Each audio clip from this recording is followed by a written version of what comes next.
Resep ramuan sakti batuk untuk anak-anak. Bia Jabar. Assalamualaikum warahmatullahi wabarakatuh. Keluarga sadayana di mana wae ayana, mudah-mudahan yang ada ngatayana sadayana sing sararehat walafiat.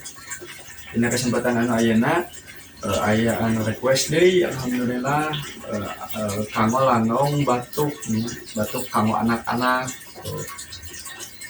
Insyaallah urang damelkeun ayeuna kedah ngayakeun pirubahan kahijina kedah ngayakeun jahe, nu kaduana madu asli, sareng anu katiluna cai haneut atawa nu rada panas setengah gelas. Langsung wae urang damelkeun ayeuna kami bahan-bahanna terus disiapkeun madu asli nya 100% madu asli, terus jahe sareng cai haneut. Cara ngadamolna masukkan jahena karena cai anu haneut tadi pamisema rada panasnya, terus lebetkeun madu sasendok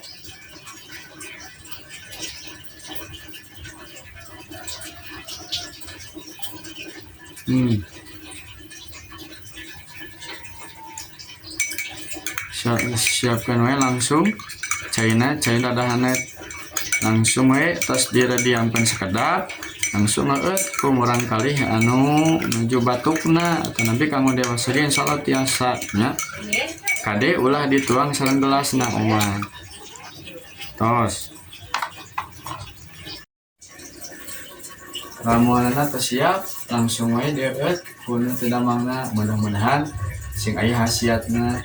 Oke, dimana wae ayana para wali sadayana sing dararamang. Amin ya Allah ya rabbal alamin. Kami requestan anu nuju teu dararamang, hayang ada resep naon wae kang ngandong di warisan karumpun. Langsung wae komen, untungnya like, share dan subscribe. Assalamualaikum warahmatullahi wabarakatuh.